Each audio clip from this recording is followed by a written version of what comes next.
You're watching Tech Talk, brought to you by Tech for Techs. We're a community that supports independent trade with the help of vendors and distributors. We're live Mondays at 8 p.m. London time, and we will be streaming to Facebook, YouTube, and LinkedIn. You can listen to our podcasts on Apple Podcasts, Spotify, Amazon, TuneIn, Player FM, and others. And now, here's tonight's show. Well, hello everyone. Welcome to Tech for Tech Tech Talk. This is a live show where we try and help your IT business grow. Tonight on the show, we've got Ken Mosley as well as Will from Consumer Tech. So, guys, I'll let you do a real quick introduction, and then we're going to do some quick fire questions in a few seconds. But first of all, if you are watching and you can hear us and see us, please comment in the comment section so we can actually see if we're actually talking to anyone or we are actually live and you can actually hear us. So first of all, have you changed your name, Ken? We have. We are now two separate businesses. So we're Canny Clever for business-related things for B2B, and we're now Emporium Leisure for the retail and consumer side. Did you change your first name, though? Oh, yes, I can't spell tonight. Yeah, well, it's all right. I've done it. I've changed it. You fixed it, have you? It's been a week and it's only still Monday. Yeah, I was gonna say you're trying to confuse us there, Ken. So so here we go. So we've got Dan saying evening all. We've got Mark Dennis saying good evening from Rayleigh Computer Store or RCS, and we've also got Bond. He says we're loud and clear. Next up, Will, if you want to introduce yourself, just do a quick introduction for us. Hi folks, I'm Will from Consumer Tech, based in Scotland near Edinburgh. I've been on the show many times. It's a pleasure again to be on with Ken tonight. And yeah, that's it. All's good here. Okay, that's pretty good. Thank you very much, Will.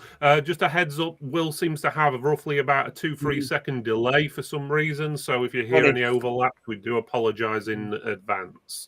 So, right, okay. So we're going to do a few quick fire questions for the beginning of the show. So something a little bit different. Oh, okay, well, we've lost Will already. So there we go. So, right, we've got a quick fire question. Oh, he's back again. Here we go. What can we say? It's Monday and this is a live show. He's back again. So hopefully that fixes the delay. But anyway, so quick fire question. So in one sentence or less, you need to answer these questions. We'll ask both of you the same question and we'll take it in turns who answers first. So first question, would you rather lose a sale or sell at a tiny margin? Ken, you first. No, but it depends if it's part of a bigger sale. Okay, that's a good answer. Will? Yes, I would to help someone out, yeah. Okay, nice one. Next question, and you're going to be up first, Will, is do you still build budget gaming PCs or is it not worth it? Yes, up until yesterday, I was questioning what I'm building now because I am so saddened with the price of RAM. It's just gone wild, crazy. Yeah, that's going to be one of the topics we're going to be covering in a bit, to be honest with you. And Ken, same question. That's a trick question because the price of RAM has pushed them beyond budget now. So yeah, there is no such thing as a budget computer anymore. Yeah.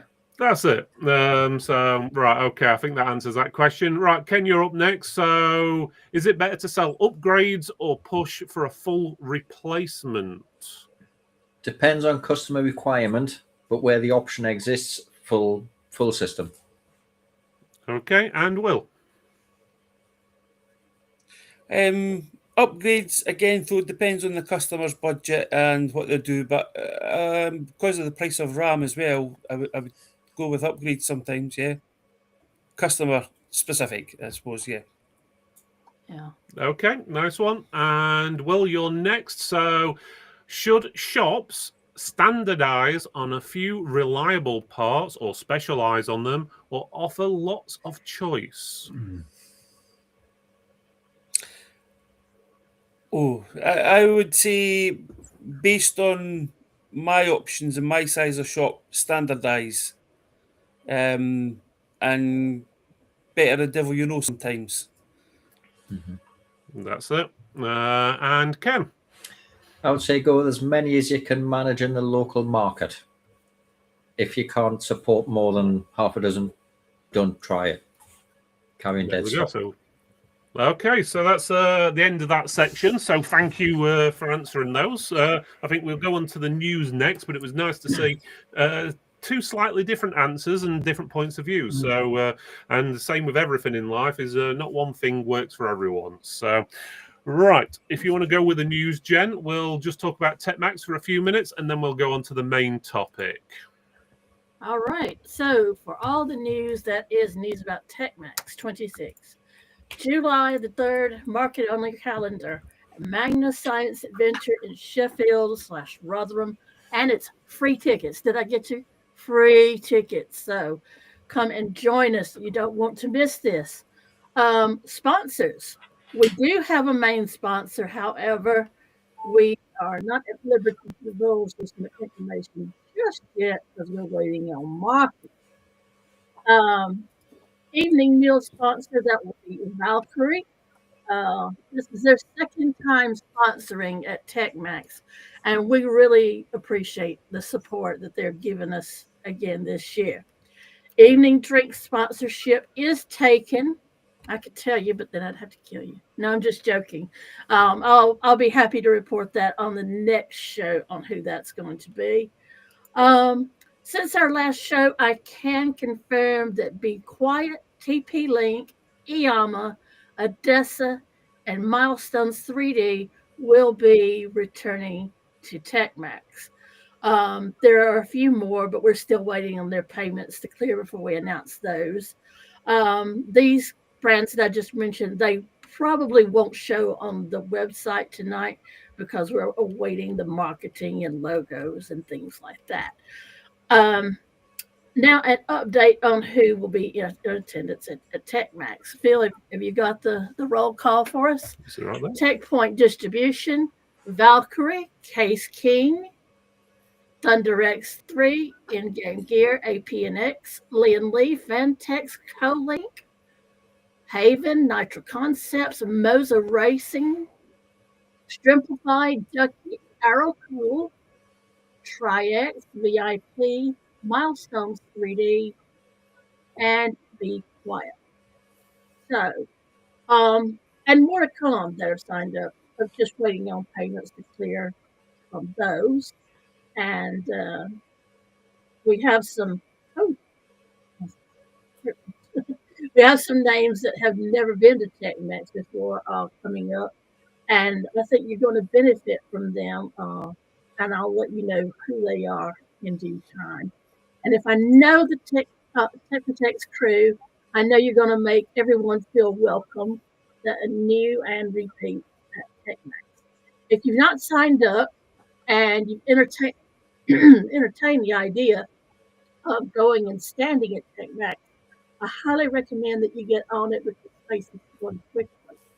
And if you have entertained the idea that you want to go and look around at TechMax, I recommend you get your tickets.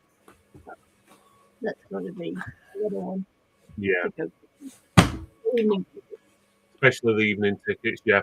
On top of that as well, a lot of people have been asking about the awards. The awards nominations will be starting at the beginning of February, so in a couple of weeks' time, roughly, we'll be starting the actual nominations for the awards.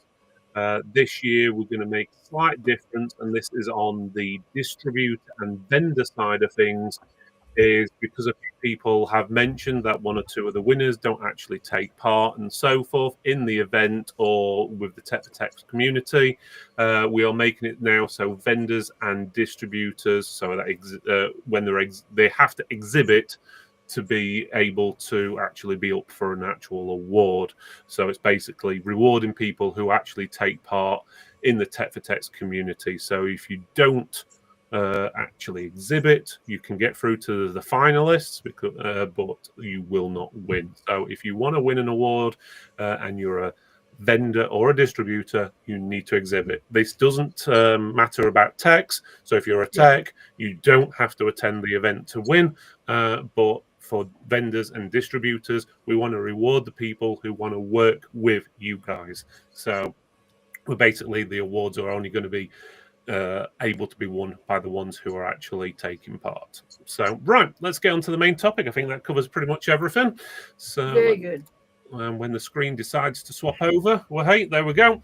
So, right, okay, so let's get on to the main topic. So, there's quite a few different things to talk about today. We've got distributors, we've got RAM issues, we've got other component issues. We have issues. There's issues everywhere, left, right, and center. But let's start off and chat as well. Anyone who's watching, if you'd like to comment as well, because we want everyone's view, even if you are a vendor or distributor out there and you want to chime in, please let us know. So the first one is, there's been a bit of a shake-up. Let's start with Spire, or shall we call them West Coast components now, I think they're calling themselves, as well as there's a few issues going off with Exertis as well.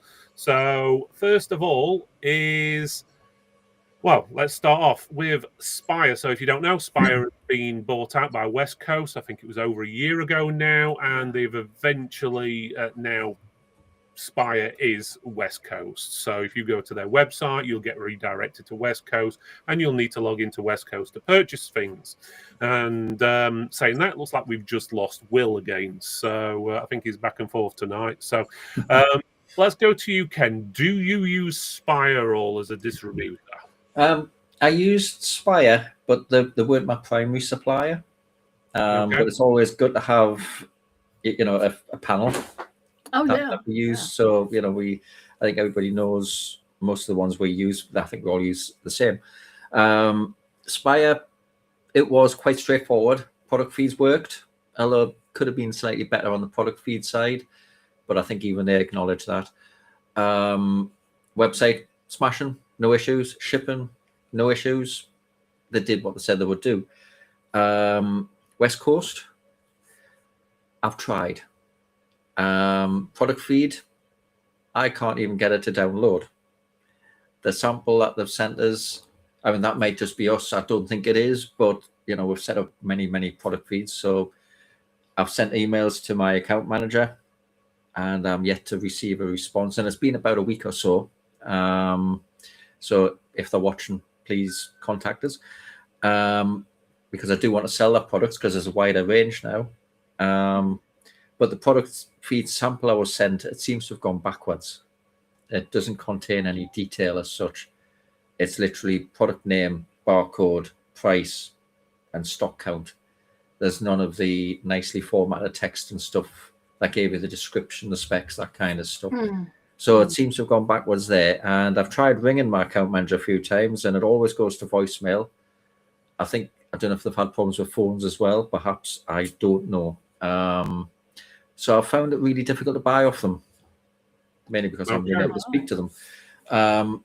Other distributors, I know one that I tried to ring this morning. I think they were having a meeting or something, I've been told, which is fine. Wasn't urgent.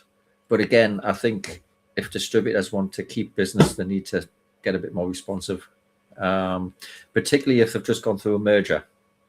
Yeah. And they want to regain whatever they've potentially lost after they were closed for a month. They do need to get in touch and do some customer service or some PR even. But yeah, I mean, I tend to stick to about 2 or 3 suppliers, and that's about it, because dealing with a whole raft of them is hard work. Have you tried purchasing? Have you actually managed to get into your Spire account? Because we've actually tried logging into our Spire/West Coast account.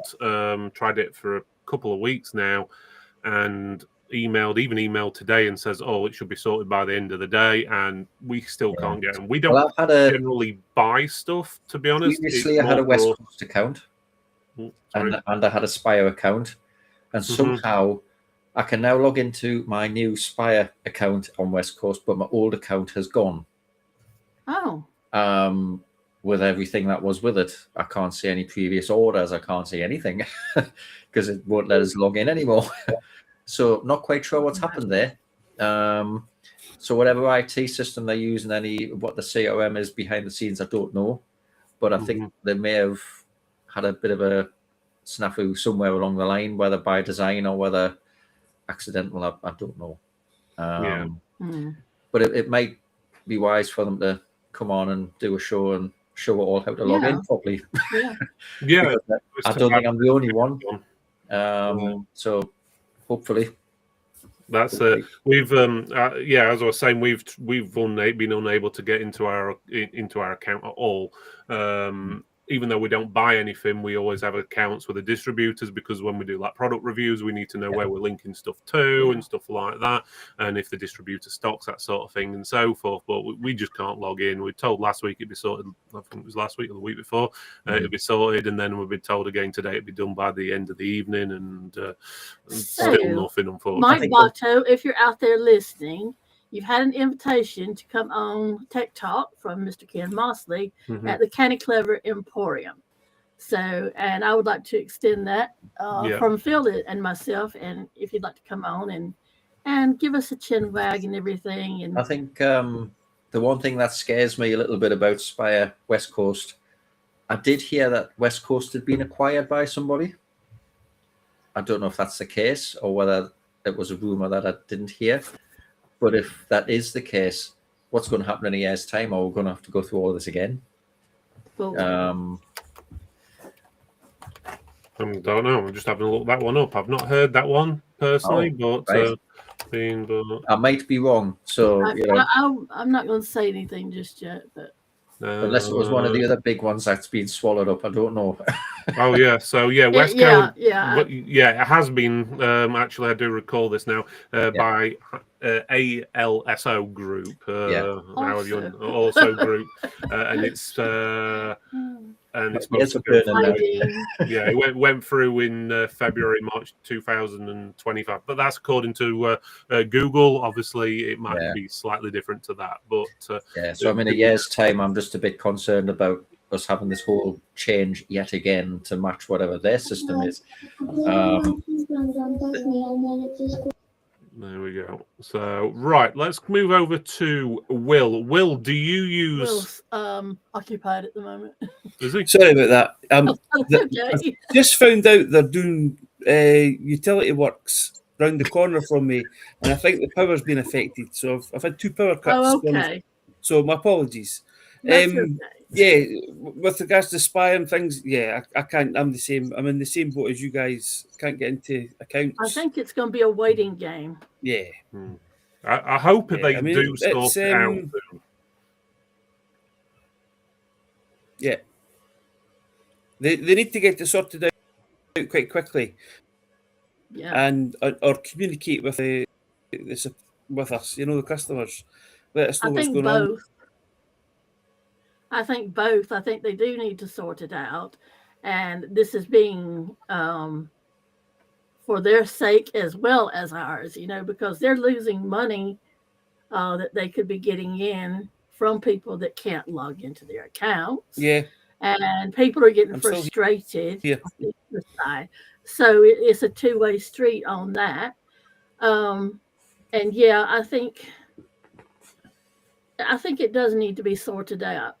I think for both sides. Yeah, there's a lot of people. I'm getting messages near enough daily saying, "Are you able to get into West Coast or Spire or whatever?"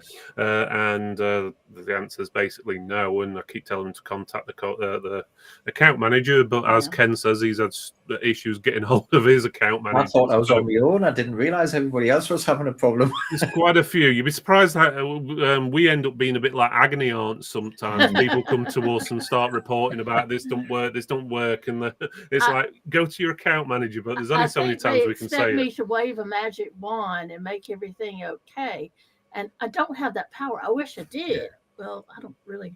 Yeah. Not really. Right, let's quickly go to chat. So Richard John says hi. Robert is also saying evening, Happy New Year. Happy New Year, Robert. Looks like we've lost Will yet again. We've got Dean Wood saying evening all. Mark saying West Coast site is sadly not user friendly and difficult, and difficult to sometimes find stuff easily. Stock also seems to be an issue. Yeah, I wish I could log into their website to actually be able to see what it's like, to be honest with you. I can't comment. But regarding stock, it might just be a transition issue with the stock side of things, because obviously they've run stocks down, I'm guessing, at the old Spire warehouse, because obviously they're now using the West Coast warehouse, and they've probably got to order it in fresh, and it takes sometimes a few months for stuff to come through. But again, not being able to log into their accounts doesn't help. I agree with what Welshie said. Spire's website was really good. Yeah. Yeah, it was. It's a shame that I can't see what the new and Spire 2.0 is. Yeah, I wish I could log in to actually say, yeah, they've got all these things, but I can't. So let's just go back to the chat. Saying Dean saying, anyone been caught up with the PAX 8 data leak? And West Coast website is shocking. Do you use PAX 8, Ken? I did until recently. And as far as the data leak is concerned, I can't comment for legal reasons. Read into that what you will. Okay, so that's complicated. We'll guess on that one. So, but yeah, so we don't use PAX 8, unfortunately. Well, we don't do any of those sort of services anymore, but I think we might have an account with them still, but we don't have much need logging in. So, yeah, it's one of those things. It's getting more and more common, to be honest with you, data leaks and stuff. All it takes is one person to share the wrong thing or press the wrong button or put a file in the wrong place, what you're not supposed to. I think the best advice I can probably give is to change your passwords regularly. And I previously used my email as my login for most things, as some people mandate anyway. But where I can change it to something random now, I do, and then it's a case of good call. It's harder to sort of guess these things. Yeah. I'm going to say Richard John saying Spire's website was really good, and basically it's not anymore. So and it's Welshie. Yeah, I just read that one out. Yeah. Oh, you did. Sorry. Yeah, I'm repeating it. If you want to read out what Andy's saying at Back to the Office. Andy says we've had no issues with Spire/West Coast, luckily, but we were using West Coast regularly beforehand. Not sure if that has any impact. And our Spire now West Coast account manager has been great. Well, that's good to hear a positive. That's good. I'm going to say, don't get me wrong, I have had replies from the account manager. I just can't get on the website to see what they got anyway. So it's a bit disappointing. Yeah. So there's a light at the end of the tunnel there. I'm pretty sure they'll a lot of things will get sorted. Obviously, website wise, that's probably as in functionality and so forth. I don't think that'll be an easy quick fix, because a lot of times to do that they've got to rewrite the whole thing. Yeah. I'm hoping obviously maybe it's just a teething thing. Yeah. I'm going to say that I know the guys at Spire. I'm going to say our account manager's Nathan. Obviously we know Mike pretty well, and a lot of the guys there, and they're all good guys and so forth. So I hope they do manage to get it sorted. And again, a lot of it's not in their hands. It's the West Coast team rather than Spire team. So once I'm pretty sure Mike will have a few words with them over the next few weeks if they're still having issues, and hopefully get things up and running. So, which obviously we want as many distributors out there, because if we just left with one distributor in the end or two, it's not much competition between them, and they can charge pretty much what they want. So the more, the better for us, to be honest with you. Competition is good in that sense. Paul Mitchison says, I've never heard from a Spire account manager, so haven't bothered signing in. Spent thousands with Target so far this year. Okay. I'm guessing I've heard from numerous distributors, some smaller and bigger, and pretty much everyone I've spoke to saying they're reaping the benefits of the issues. Let's put it that way. So I'm not surprised, to be honest with you. It's a shame. It does kind of make me wonder, and I mean, speaking personally, not for the industry, it does make me wonder whether West Coast / Spire want to deal with the smaller guys who only want a couple of boxes or a couple of little bits. or whether they want to go more to the big box shifters now. I don't know. Well, that's what West Coast was big boxes, and I think the Yeah. idea of them buying Spire so they could deal with the smaller independents. So I think they do want to, but they're probably, I don't know. They're not used to it, probably. Yeah, probably not, and they're just used to dealing with people who want to buy 1,000 or 10,000 units at a time or something, rather than. Well, if they come on the show, case. we'll give them an education if they come on the show. Absolutely. Yeah. You know, I do believe if anybody can sort it out for the independent, it's going to be Mike Mike, yeah. down there. I think Totally agree. he is a good person to know.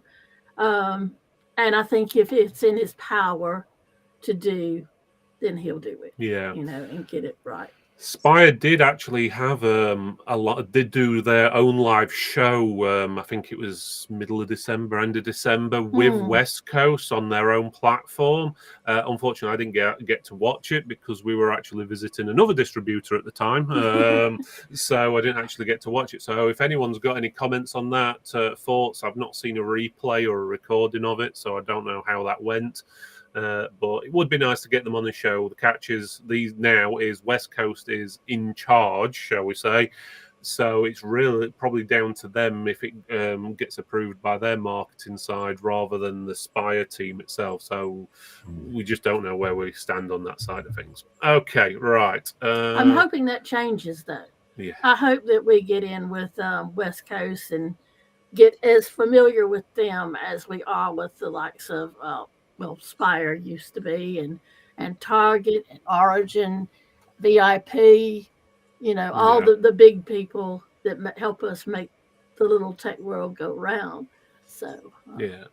Let's move on to Exertis then. So if anyone uses Exertis in the chat, feel free to let us know how they're getting on with Exertis at the moment. If you don't know, Exertis UK has been going through a restructuring and consultations since roughly mid-December.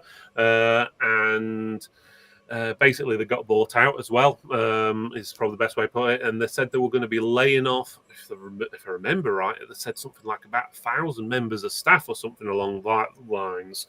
Again, nothing has happened to my knowledge yet. I've seen a lot of people who do work there looking for other jobs, but I've not actually seen anyone made redundant as such. But again, obviously if anyone's watching and knows otherwise, let us know. But I'm just wondering if that's affected anyone. Ken, do you buy anything from Exertis?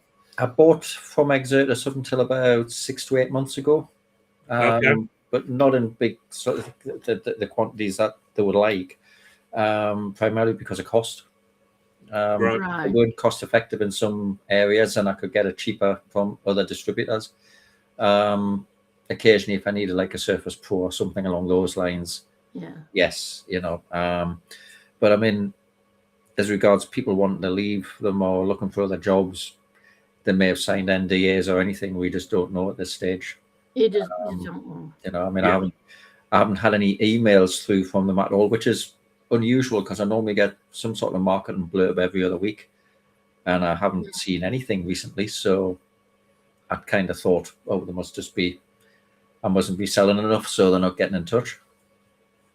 Strange. You'd think you'd be included on this general marketing, but then again, I haven't seen any Exertis emails for a long time now. You've said that, to be honest with you, but we do have an account with them. But saying that, I don't know when I last logged in, actually.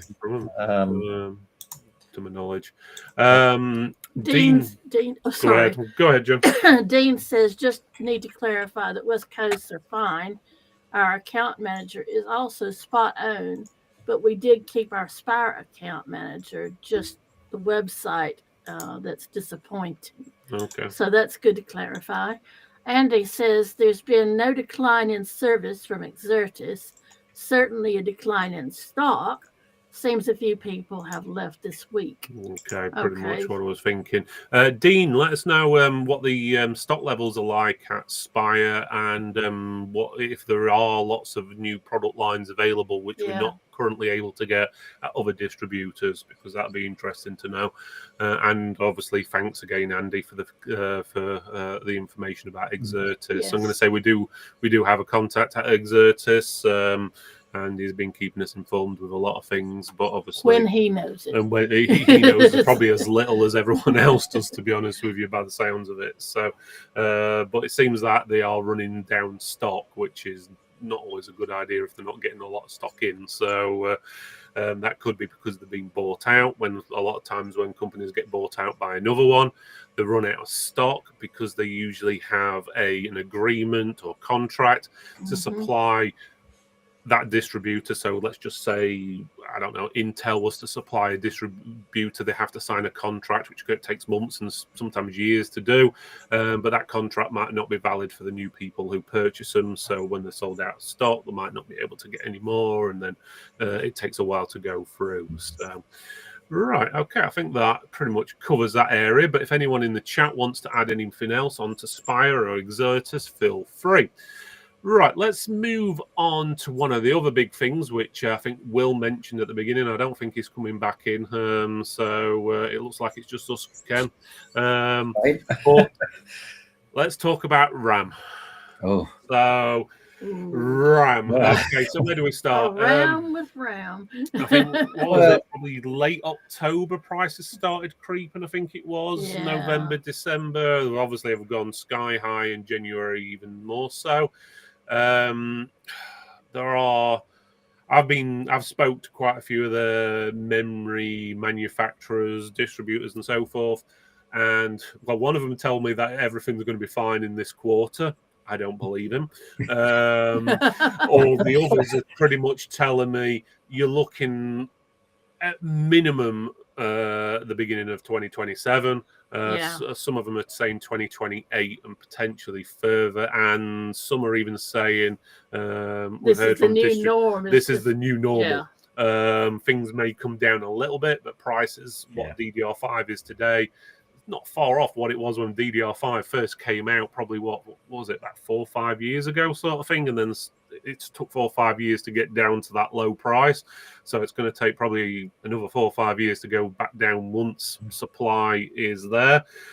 Sorry to say, it's all down to this AI, shall I say it, bullshit. Excuse my language, because a lot of it is, to be honest with you. And I think they're just buying up stuff what doesn't need to be bought up. And obviously these companies are going to go with whoever's paying the most and is easy to deal with. And that's pretty much it. But Ken, tell us your experiences. In the run-up to Christmas, RAM prices, obviously, we were giving quotes out and we were giving advice that we'd only hold the price for 2 days. Then we'd have to re-quote. Most people were great about it. And some kind of said, oh, well, yeah, profiteering, and I'm thinking, well, we're not, I'll happily show you the cost price. And it got to the point where we were almost tempted to sell RAM at cost price, but obviously that's not a sustainable model. And as soon as, obviously word came around pretty quick that it's going to be a little while, whatever the length of a piece of string is before prices get anywhere near where they used to be. But I personally don't think we're ever going to get back to that. I think this is the new norm, as you said before. I think we need to get used to it. Unfortunately, for us smaller guys, I don't think we're going to be building as many PCs. People aren't going to be able to afford them. Yeah, I think you maybe find refurbished stuff becomes a bit more popular in the short term, potentially. But even obviously stuff like that, it goes up in price. DDR4 memory, which no one thought would really be that big in this year, I think is suddenly getting popular. And again, the price. As an example, we had a clear out when we've emptied the Whitley base store. Most of the older kit that we needed to get rid of. I'm talking kit that's 4, 5, 6 years old in some cases. So new SSD, Windows 10, we know it's not a rocket ship, hired on Facebook Marketplace, 50, 60, 70 quid. And I am sick of fielding messages. What kind of RAM has it got? Well, what do you think it's got? It's definitely not DDR5. In some cases, it is DDR4. In most cases, it's DDR3. Well, what do you mean it's not DDR5? Well, what do you think you're going to get for £50? It's the case of. So people are obviously looking to other marketplaces to find RAM. and that comes with its own risks. You know, you buy, you know, or it opens the doors to scammers as well. I mean, if you went on really Facebook does. Marketplace and searched for "I want some DDR5," somebody will be selling some somewhere, but whether you're actually going to receive it is another story. So from the Yeah. consumer point of view, I worry for them. So we're toying with the idea of running a bit of a PR campaign on our socials and what have you, saying, you know, don't be caught out, buy from reputable places, buy from known good suppliers, that kind of thing. Yeah. But obviously, I don't want to suffer the wrath of Facebook either. So it's one of them things, unfortunately. Regarding that, for marketing, anyone who is on the Geek for Me platform, we have actually released some posters and little leaflets to give out to customers and email customers and stuff like that regarding the memory thing, as well as articles to keep people up to date and so forth. Or you can direct them to the website. So that's something for people to think about. Let me just put the QR code up just in case anyone wants to look at that. But I mean, over this next year, I mean, we've looked at the RAM thing, and it couldn't have come at a worse time for us, because I think we talked earlier, and I mean, we're about to order a massive number of PCs to support a new format. But then we've sat there and we've thought, well, you know, if people aren't going to be buying the high-end PCs for home use, they're going to go somewhere to use them, and we're going to be perfectly placed for that in our area.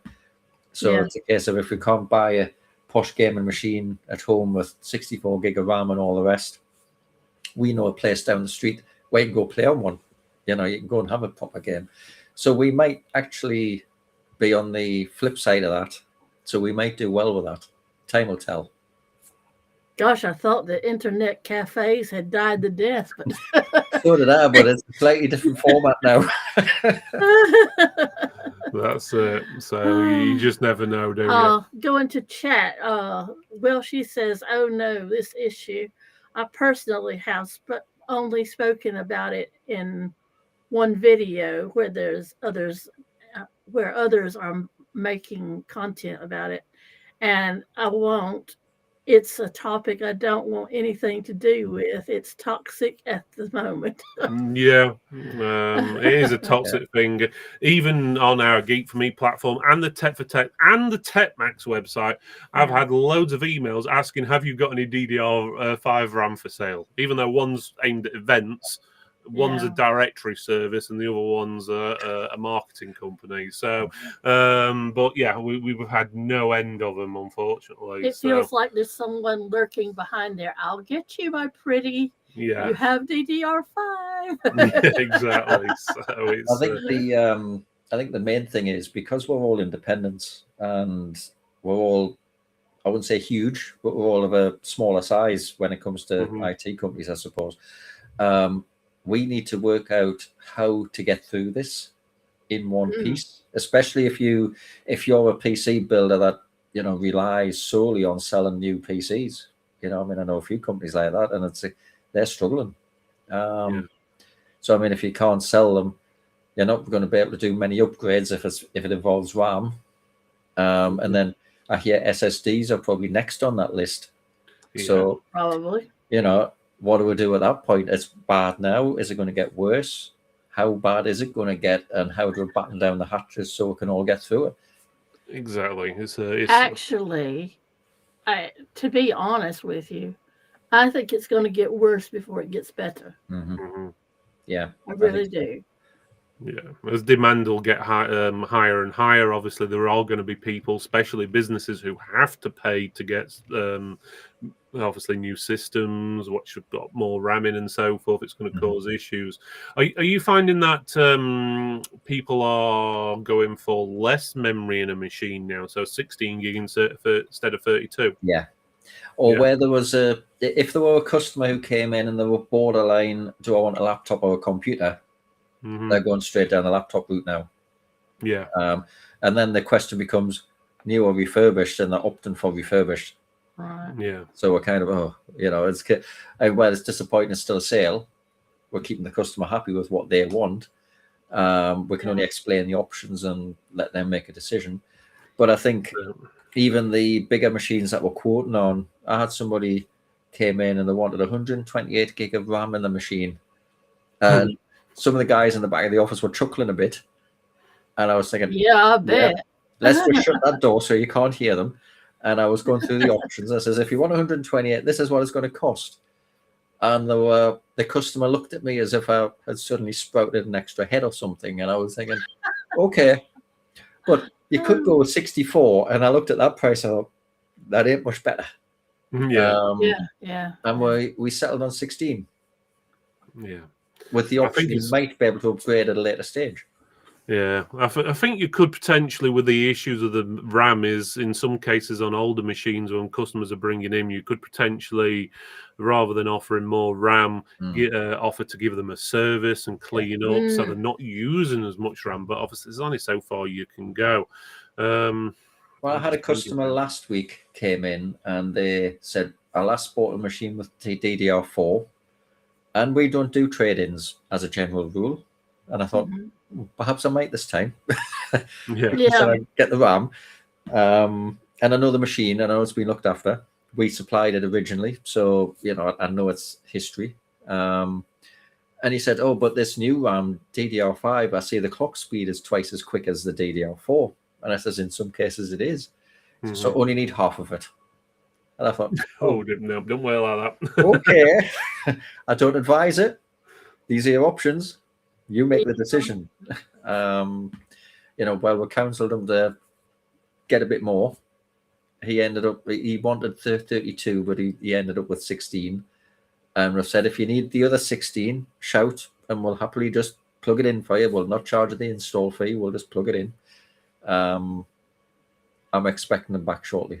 Yeah, I'm not surprised, to be honest with you. One of the options, I suppose, if it's people who are playing games, and again, you never know, this might be a marketing ploy by some of the companies, is that they play them on cloud-based services and stuff like that, rather than directly on the machine. So obviously, you don't need as a powerful machine. You can rent the machine as such. I've never actually tried them, and I won't. I kind of worry about what the graphics might be like. If they're I mean, poor Will wouldn't be able to do that in his house at the minute. He'd be shot before he got back up again. He'd be whatever game he's playing. I think it works better on depending on the type of game. I've seen a few people using them, to be honest, and they'll look all right, to be honest, if it's a slower based game. So if it's something like a real-time strategy, something along that line, city builder, you probably won't be too bad. But from what I've seen, is unless you've got a really fast internet, is it can look a little laggy and jittery. It's not necessarily jittery. It's more certain things look pixelated as things are moving and so forth. It's not full HD. It's the standard resolution. So yeah, it really depends. You have to pay extra for higher quality and so forth as well. So they'll say, "Oh, you get like it's something we might look at 4060." The 4060 graphics card for so much a month, or you can have a 5080 for so much a month, and so forth. So, but latency is a big thing, as Rich is saying there. So if you've got a slow internet, it just won't be any good. You need a decent fast internet, good ping on there, which is pretty good. Right, let's quickly go through to the chat. Sounds like a Virgin Internet advertisement, doesn't it? Yeah, okay. So, let's have a look. So just going through the chat. Where were we? So Dean Wood was saying, he says RE West Coast stock. The levels are okay. They have a greater range than others, but not necessarily in the kit that we are interested in. But useful to have an account where we can order high-end projectors, for example, and they are also missing stock lines, and it cuts. Missing stock lines that the others are missing too. RAM, Samsung, SSDs, etc. Yeah, that's I can totally understand that. Oh, didn't mean for that one to pop up. So Richard Johns is going the wrong way. Come on. Here we go. Get on it, Griff. Here we go. So, yeah, Richard's saying NVMEs are already creeping up in price. Yeah, I've seen that. Again, graphics cards are another thing we're going to have to start worrying about as well. They're saying that the potentially the 5090s, which are overpriced at the moment anyway. They should be like $2,000, which I think is extortionate anyway. Are going for more like 2,600 and above. And some people have been saying they're going to be hitting $5,000, which is a lot of money. Get that and 64 gig of RAM and a decent processor, you got yourself a new car soon. And when I say new, I mean a brand new car, not a second-hand one. So it's like instead of going for those racing games, you can do it in the real thing. So there we go. I never thought I'd live to see the day when the option between a computer and a Corvette would be slim to none. I mean, so Richard also said some system builders talking about doing systems without memory. I think there's one in the States actually. I've heard about doing it. I mean, I'm curious about how that would work. I mean, surely you need memory in it to make it probably work. What it is, they've got a machine already and they're taking it out of the current machine and sticking it in the new one. Right. Obviously you got to make sure it's the right type, DDR4, DDR5. If they've got a DDR4 machine, they're going to have a nasty shock in. Crates of DDR3 RAM if somebody can come up with a system that can use that. Yeah, won't be the best system in the world, but but you can have a terabyte of RAM if you can make it work. Yeah, exactly. So that would be a market. You'd need a few sticks. What was the maximum size you could get on DDR3? Was it an 8 gig or maybe even 4 gig stick? I thought it was 8. Might have been 8. I know I've got 8 gig sticks of it. I don't think I've got any 16s. I think there's 8 gig. It was the top out. Mm-hmm. Yeah, I'm going to say 8 gigs is smallest on DDR5, but it's very rare you see that. It's usually 16s, isn't it? So I know when it first came out, it was a lot of 8s, but I can't say I've seen any 8s. I've had customers asking me about server RAM recently as well, but not for servers. It would be, can we fit the ECC server RAM into my computer? And I'm thinking, no, it just wouldn't function. And if it did, it would be pretty rotten. But it's I think some motherboards do say they support it and so forth, but I've never really checked the performance. Ian Harden says you can get 16 gigabyte DDR3. Oh, can you? Well, there you go, Ian. Thank you, Ian, for letting us know that. How much are they? It'll be like 99p. So I don't know. I would have no idea about DDR3 now. I can't remember. I think the fastest I'd seen was 1,333 megahertz or something. I might be wrong, but I think that was. No, there was faster. There was faster than that. It was a 1600. I can't remember now. Years have gone by since that one now. So next we'll be talking about EDO RAM or something like that. So, but there we go. Ian saying he won't buy it. So, and he's also telling us. I'm guessing the second answer is the correct one. Is 1866 is the correct speed there for roughly the highest. It's a bit like a search engine. This whole show now. I know. I'm going to say either Ian's got very good memory, or he's very good at Google. Ian probably has built as many or more computers as I have, so I kind of remember back that far. Unfortunately, I can't even remember when DDR3 was a big thing. You must be talking, 10, 12 years ago now, must be. Yeah. It's been about 4 or 5 years since DDR5 came out, so it must be a good 5 or 6 years before that. So I'll tell you what, DDR4 was still considered new when Tech for Techs started. Yeah. So that's how long we've been around. No, Tech for Tech. You mean chips? No, I mean Tech for Tech. The DDR4's been long. I said it was still considered new. Well, it was a standard. Thing. Yeah. It was the standard, but yeah. Right, let's go on to probably the last subject of the day, unless anyone else brings anything up in chat, is Windows 10. Okay, so obviously support ended in October. That's last year. Are you getting people still coming in the store with machines that have got Windows 10, or are they going, oh, well, it still works, I'm still going to use it, or anything along that lines? We get the odd one now. There was a big rush, and I expected that to go on until potentially February.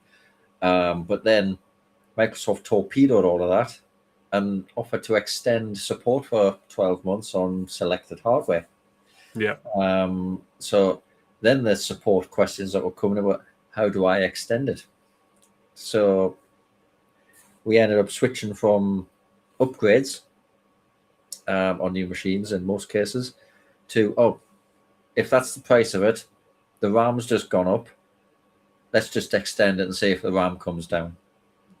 So they kind of blew a hole in the bottom of the market at that point. Yeah. So massive thank you to Microsoft.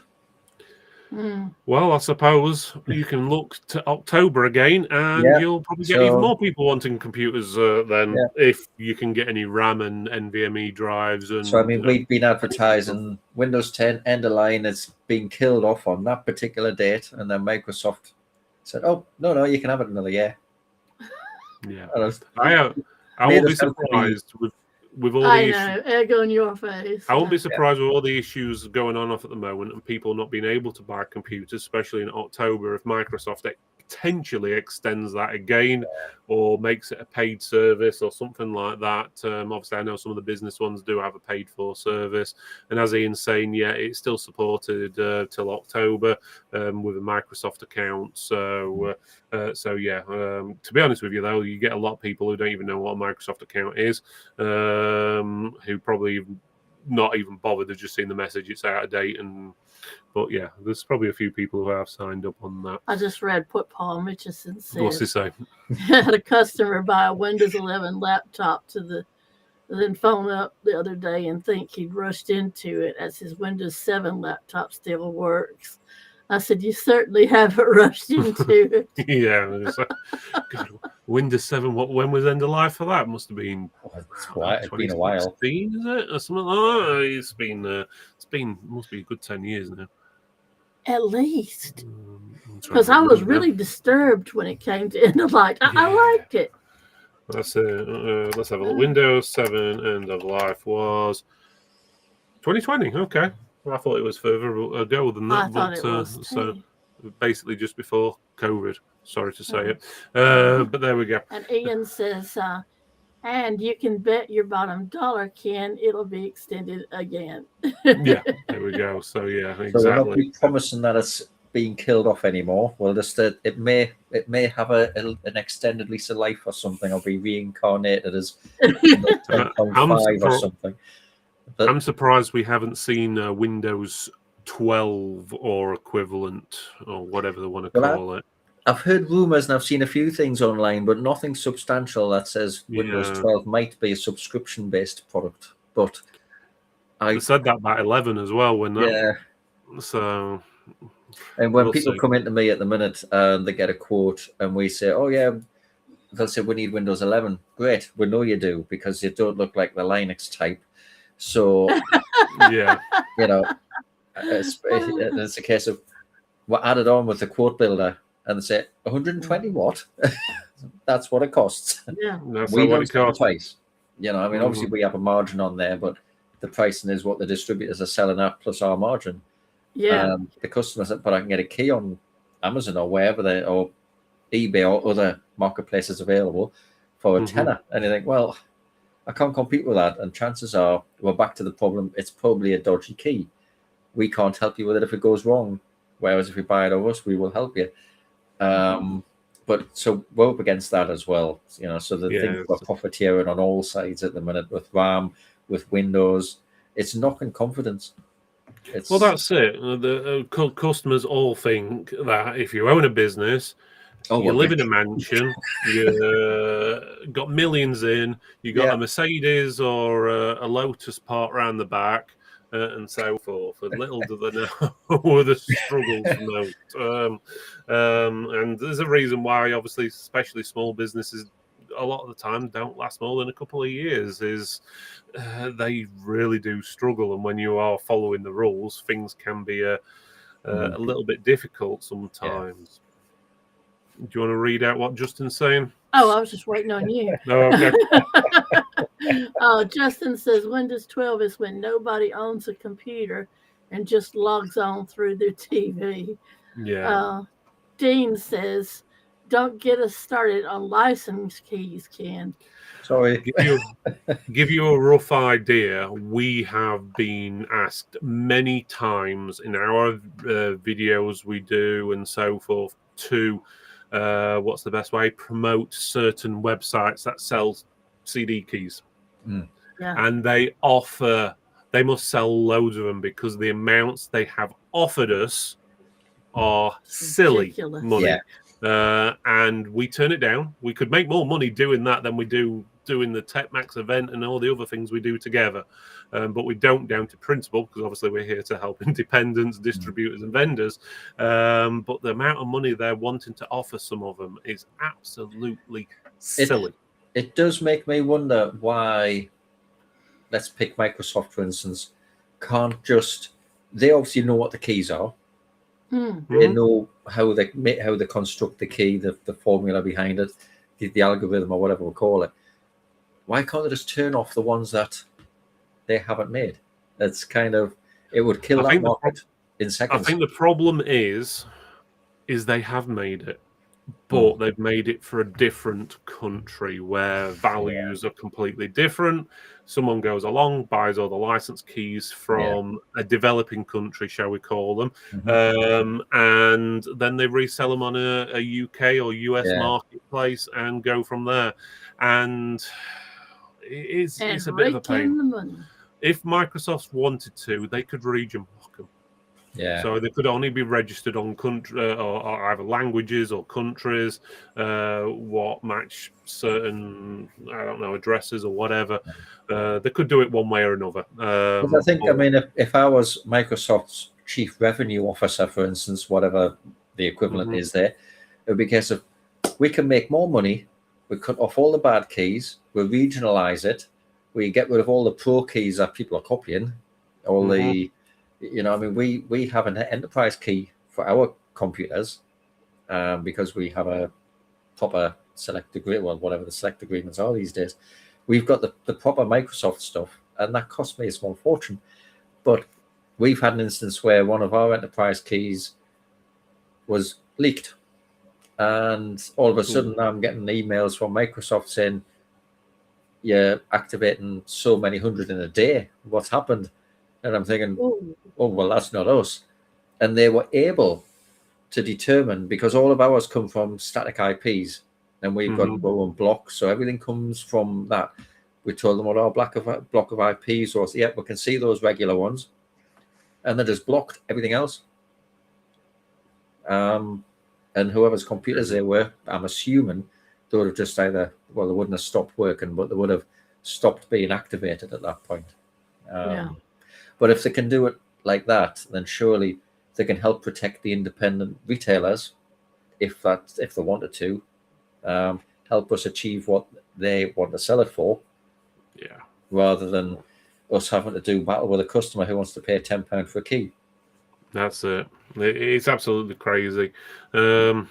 And I don't know what to advise people, to be honest, other than stick with distribution. But it's hard to tell people, say, yeah, buy a license key for £100 or whatever it is, or buy one for a tenner. And especially when companies are probably starting out, they're probably going to go, well, I can get it for £10. I'm just going to resell it. Obviously, Microsoft's terms and conditions and all this, that, and the other. And then there's EU's rules, which say you can do this, that, and the other. And they contradict Microsoft's. And even though we're not in the EU, we still follow a lot of the EU rules and all this, that, and the other. There we go. It's a bit crazy, to be honest with you. Right, I think we're going to call it there. I think that's the end of the show, guys. I would like to say, well, thank you to Ken, and we'll say thank you to Will for what he did make of the show. I don't know if he actually answered anything, to be honest. He might have got one question in, to be honest with you. Power must be off or something now. I think he's been chopped off or something. That's it. So, but you never know. Maybe next time. Right, guys, we will be on next week. We'll have another show every Monday now, pretty much all the way till TechMax. So we'll have a show on and we'll bring you all the latest updates. But I will keep tuned about TechMax.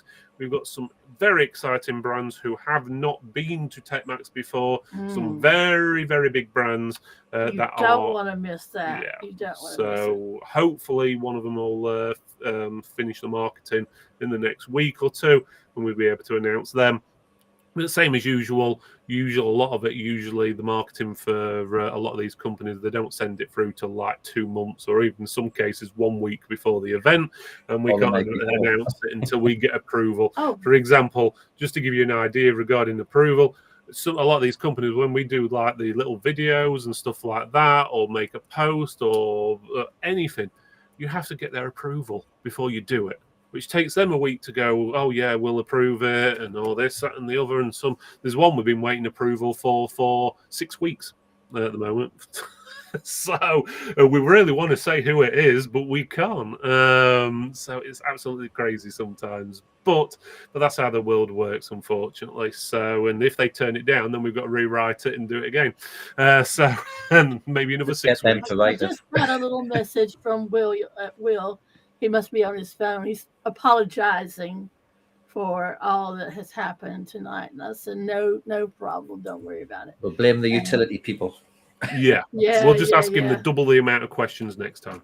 Right. Okay, guys, we're going to call it there. If you haven't already, get yourself your TechMax tickets. Links at the bottom of the screen. Scrolling past. There's a QR code on the screen as we call it a night. Again, thank you, Ken, for joining in. Thank you, everyone, for watching, as well as the lurkers out there who I know are watching but haven't commented, because I know at least 3 distributors who are watching at the moment and they've not mentioned anything, as well as a couple of vendors as well. So, again, we'll see you all later. Thanks again for watching, and we will see you next week at 8 o'clock. Okay, and that's Monday. And if I can find the end screen, because it's decided not to work, we'll do it. If it can happen, it will on Tech Talk. There we go.